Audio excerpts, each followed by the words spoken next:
إن الحمد لله نحمده ونستعينه ونستغفره ونستهديه ونتوب إليه ونعوذ بالله من شرور أنفسنا وسيئات أعمالنا من يهده الله فهو المهتد ومن يضلله فلن تجد له وليا مرشدا أشهد أن لا إله إلا الله وحده لا شريك له وأشهد أن محمدا عبده ورسوله اللهم صل وسلم على نبينا محمد وعلى آله وأصحابه أجمعين أما بعد فيا عباد الله أوصيكم ونفسي بتقوى الله فقد فاز المتقون قال الله تعالى في محكم التنزيل أعوذ بالله من الشيطان الرجيم يا أيها الذين آمنوا اتقوا الله حق تقاته ولا تموتن إلا وأنتم مسلمون.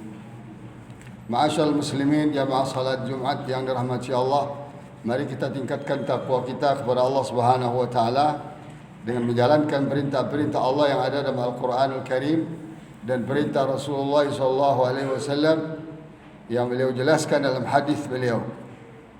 Kemudian juga kita harus bisa meninggalkan apa saja larangan Allah taala yang ada dalam Al-Qur'anul Karim dan larangan Rasulullah sallallahu alaihi wasallam yang beliau jelaskan dalam hadis atau sunnah beliau. Dengan demikian insyaAllah kita bisa meraih derajat takwa yang sebenar-benar takwa. Salawat dan salam kita bacakan untuk Nabi kita Muhammad sallallahu alaihi wasallam. Rasulullah terakhir, tidak ada lagi Nabi atau Rasul setelah beliau. Kalau ada orang atau kelompok yang mengklaim ada Nabi, ada Rasul setelah Nabi kita Muhammad sallallahu alaihi wasallam, ketahuilah itu klaim kebohongan, penipuan dan kebatilan. Tidak boleh kita yakini dan ikuti karena akan merusak dua kalimat syahadat kita. Asyhadu an la ilaha illallah wa asyhadu anna Muhammadar Rasulullah. Kaum muslimin, jamaah salat Jumat yang dirahmati Allah, kita bersyukur pada Allah yang menyampaikan usia kita di hari-hari yang penuh nilai kebaikan ini. 10 hari pertama bulan Zulhijjah. Setelah kita melewati sebulan penuh Ramadan, kita dididik, ditarbiyah agar menjadi orang-orang yang bertakwa. Kemudian sebulan lebih setelah itu, ke 2 bulan setelah itu, kita diberi Allah lagi kesempatan untuk meningkatkan takwa kita kepada Allah Subhanahu wa taala, tapi dengan cara yang lain. Kalau di Ramadan kita lebih intensif, puasa di siang hari, ya, salat di malam hari, di celah-celah waktu kita isi dengan zikir, doa, baca Quran, tadabbur Quran dan sebagainya, sehingga dengan itu kita bisa meningkatkan takwa kita kepada Allah. La'allakum tattaqun. Baru 2 bulan setelah itu, lebih kurang kita diberi Allah lagi kesempatan 10 hari pertama di bulan Zulhijjah. Jadi terhitung dari tanggal 1 sampai tanggal 10. Ini 10 hari yang mahal bagi seorang muslim, seorang mukmin. Harus diisi dengan berbagai macam amal soleh. Jangan dibiarkan lewat waktu ke waktu, hari ke hari. Tiba-tiba nanti sudah hari raya Idul Adha lewat 10 hari itu, ya, kita tidak dapat banyak nilai-nilai ketakwaan. Semua ibadah yang Allah rancang, apakah itu bentuknya individu, kita salat, kita puasa, individu, kita berlebaran, lebaran itu ibadah. Karena Rasulullah sallallahu alaihi wasallam, ya, memberikan kepada kita 2 hari untuk bergembira, 2 hari untuk, ya, merasakan kemenangan. 2 hari diberikan hari khusus, kita boleh makan-makan, bahkan diharamkan berpuasa, yaitu Idul Fitri 1 Syawal dan Idul Adha atau Idul Hajj 10 Zulhijjah. Jadi semua ibadah yang Allah rancang targetnya takwa. Ini sudah Allah jelaskan dalam surah Al-Baqarah 21. Allah berfirman, "A'udzubillahi minasyaitonir rajim. Ya ayuhan nasu ubudu rabbakum alladhi khalaqakum walladzina min qablikum la'allakum tattaqun. Wahai orang-orang yang sudah beriman. Ini panggilannya untuk kita. Orang kafir lain lagi panggilannya. Kalau benar-benar kalian beriman, lakukanlah ibadah kepada Allah. Artinya apa? Taati Allah. Perintahnya diamalkan, larangannya ditinggalkan. Dengan demikian kalian dijamin oleh Allah Ta'ala menjadi orang-orang yang bertakwa. Nah, oleh karena itu Allah syariatkan ada ibadah yang sifatnya harian seperti salat, ya kan? Ada yang ibadah sifatnya pekanan seperti salat Jumat. Ada yang ibadah sifatnya bulanan seperti puasa pada ayyamul bid, hari 13, 14, 15 bulan Hijriah. Ini bulanan. Bahkan ada sifatnya tahunan, yaitu saum Ramadan dan segala macam ibadah yang ada di dalamnya. Dan ada yang setahun sekali kewajibannya untuk kita kalau kita mampu, yaitu haji, ibadah haji ke tanah suci. Jadi ini ibadah-ibadah yang rangkaiannya tersambung, tidak boleh terputus. Dimulai dari salat, ya. Bahkan mungkin juga dimulai dari syahadat. Kemudian kita salat, kemudian kita puasa, kemudian kita zakat, kemudian kita haji. Ini rangkaian ibadah-ibadah pokok, atau disebut juga dengan rukun, tiang ibadah dalam Islam yang tidak bisa kita mengabaikan satu di antaranya dan mementingkan satu yang lainnya. Harus sama bangunannya, konsentrasinya harus sama, kesungguhannya harus sama, ilmunya harus sama, prakteknya juga harus sama. Ada yang Allah suruh kita sendiri-sendiri, ada yang Allah suruh kita berjamaah. Salat Jumat, salat Id itu harus berjamaah. Nah, dari sinilah lahir ketakwaan itu.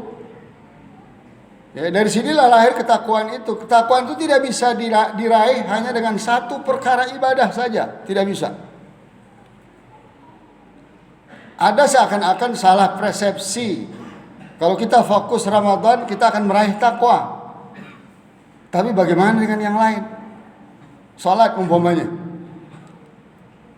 Kenapa masjid hanya ramai bulan Ramadan? Kenapa tidak ramai di luar Ramadan? Ini juga persoalan. Berkorban umpamanya. Semangat umat kita korban, Masya Allah, nggak diragukan sedikit pun.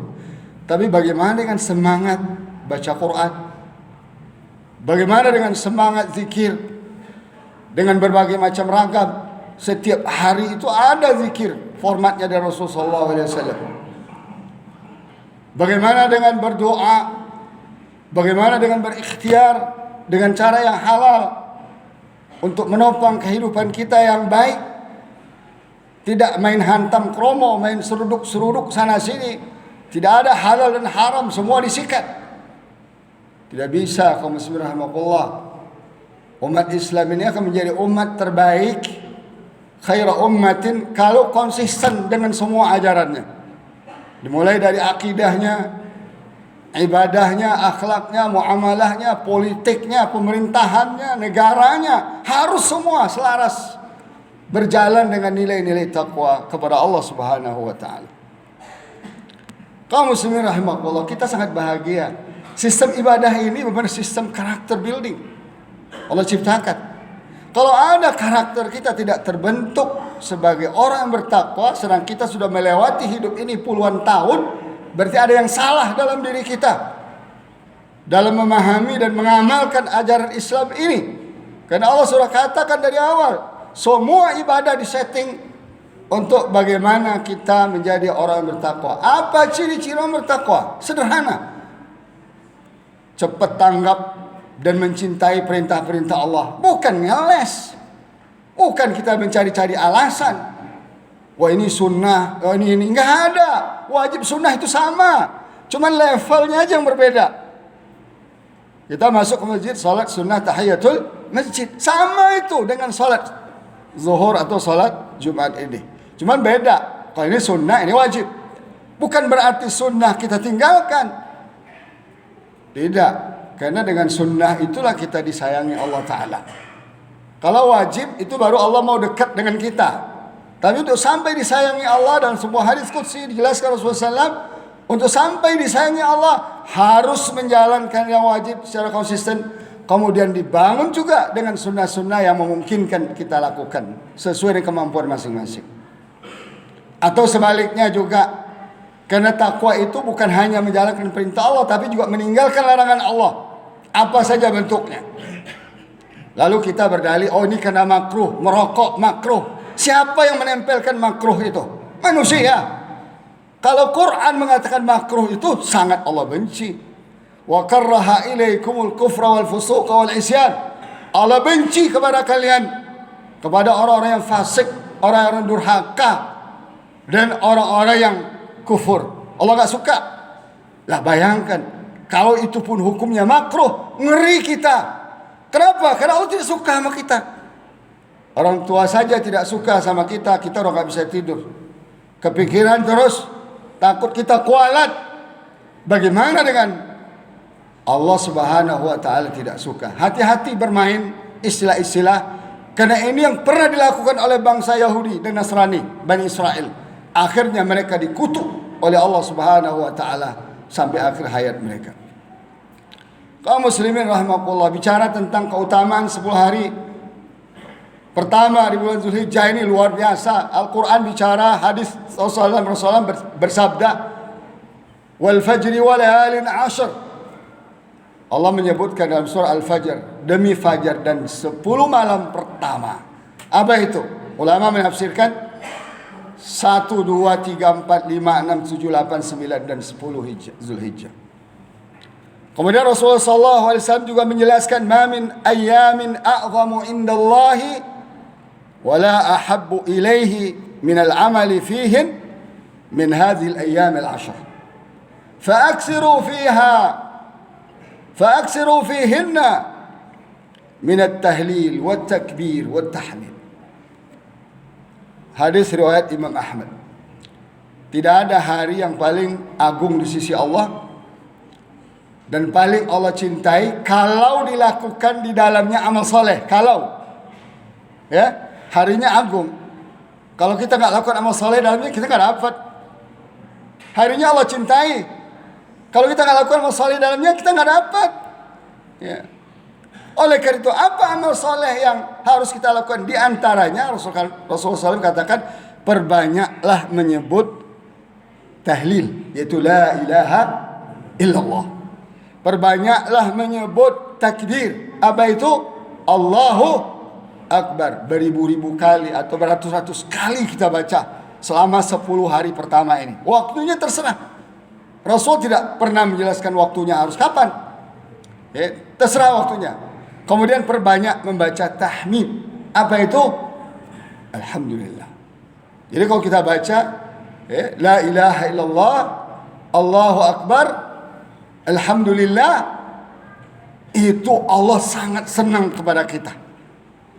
Allah akan mengagungkan kita karena kita mengagungkan dirinya di hari-hari yang Dia sangat cintai, di hari-hari yang Dia besarkan. Oleh karena itu kaum muslimin rahimakumullah, ulama menjelaskan, silahkan amal apa saja, karena konteks ini amal soleh. Mau berpuasa silahkan, mau berinfak sebanyak-banyaknya silahkan, mau berzikir sebanyak-banyaknya silahkan, atau mau silaturahmi sebanyak-banyak silahkan. Lakukan di luar yang wajib semaksimal yang kita bisa lakukan. Kalau wajib tanpa hari ini juga harus kita lakukan. Tentu yang wajib nilainya juga sangat agung, sangat mulia di sisi Allah Subhanahu wa Ta'ala. Kemudian nanti kita akan ada lagi melewati hari Arafah. Hari Arafah ketika umat Islam sedang yang naik haji berada di hari Arafah, tarik 9 Zulhijjah. Bagi yang kita yang belum ke sana atau yang tidak di sana, ada amal yang luar biasa besarnya.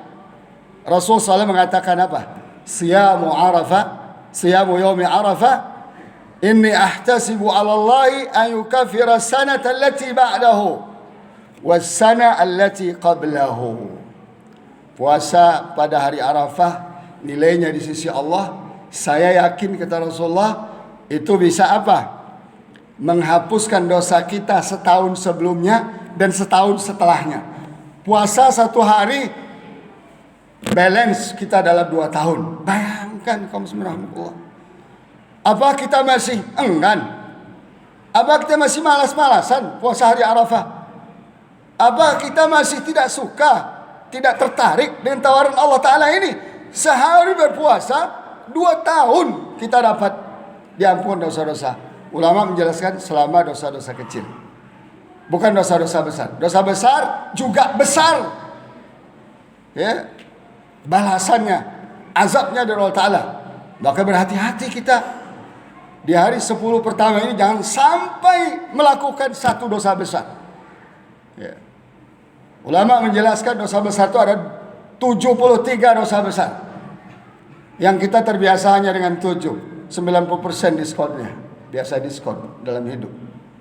Ibadah pun mau didiskon, dosa pun mau didiskon. Tidak, dosa besar itu 73 dosa. Dan seingat saya sudah kita baca kitabnya di masjid dan khatam selesai berapa tahun yang lalu. Nah, kaum muslimin rahimakumullah, setelah hari Arafah ada lagi hari Idul Adha atau Idul Hajj. Kita yang tidak berhaji disarankan Allah, disunahkan Allah untuk melakukan kurban. Karena kurban itu juga bukti kita bertakwa kepada Allah. La yanalallaha luhumuha wala dima'uha walakin yanaluhu taqwa minkum. Enggak akan sampai kepada Allah daging yang kalian potong itu, bagi-bagikan itu. Darah yang kalian tumpahkan itu juga akan sampai kepada Allah, tapi nilai takwanya. Kalau ada orang yang menghina, meremehkan kurban, ciri-ciri orang tidak bertakwa kepada Allah. Ciri-ciri orang yang tidak takut. Kan sekarang banyak orang nyeleneh itu kan. Ngapain kurban, membuat kotor aja, salurkan aja duitnya. Islam tuh punya aturan dalam ibadahnya, nggak seenaknya kita. Harus berdasarkan syariat Allah dan Rasulullah SAW. Yang namanya kurban itu bukan duit dipotong atau duit dikasih. Hewan. Sejak dari onta sampai kambing, berdasarkan kemampuan kita. Bahkan ada hadis Nabi mengatakan 1 ekor kambing cukup untuk keluarga kita semua, niatkan. Tidak ada masalah. Enggak harus kita punya 7 keluarga, 7 kambing. Enggak, itu memberatkan. Bayangkan betapa pentingnya kurban. Kita menumpahkan darah sambil bertakbir dan bertahmid kepada Allah. Inilah pengorban kita sebagai seorang mukmin yang siap berkorban dengan darah dan nyawa kita, dengan harta kita, demi menegakkan agama Allah Subhanahu wa ta'ala. Dan itu nilai takwanya luar biasa di sisi Allah Subhanahu wa ta'ala. Oleh kita orang tidak terbiasa berkorban atau berkorban tidak memahami hikmah korban, takwanya tidak akan meningkat dan dia akan menjadi orang pengecut dalam hidup ini. Dan dia tidak akan berani membela agamanya, negerinya, umatnya, dan tidak akan berani mengorbankan darah dan nyawanya dan hartanya demi Allah Subhanahu wa ta'ala. Nah, oleh karena itu kaum muslimin rahmatullah, sungguh luar biasa 10 hari pertama bulan Zulhijjah ini. Oleh karena itu kita masih ada tersisa beberapa hari lagi ini. Tolong kita tingkatkan kualitas amal soleh kita agar kita masuk ke dalam gerbong 10 hari kebaikan ini. Kalau kita menunggu tahun depan, belum tentu umur kita akan sampai. Belum tentu akan sampai. Nanti kita akan menyesal. Belum tentu kita sehat walafiat. Bisa banyak beribadah. Sekaranglah saatnya. Orang-orang pintar adalah orang-orang yang bisa memanfaatkan hari-hari yang dia lewatkan. Orang bodoh adalah orang yang menyesali hari-hari yang dia lewatkan. Kenapa tidak begini? Kenapa tidak begitu? Kenapa tidak sholat banyak? Kenapa tidak puasa banyak-banyak? Kenapa tidak amal soleh banyak-banyak? Kita berdoa kepada Allah Subhanahu wa ta'ala. Semoga Allah Subhanahu wa ta'ala mudahkan kita untuk menyelesaikan 10 hari, sisa 10 hari bulan dari bulan Zulhijjah ini dengan penuh beramal soleh. Setelah yang wajib tentu dengan yang sunnah sesuai kemampuan dan peluang yang Allah berikan kepada kita. Barakallahu li wa lakum fil Qur'anil azim. Wa nafa'ani wa iyyakum bima fihi min ayati dzikril hakim. Taqabbal minni wa minkum tilawatahu innahu huwas samiul alim.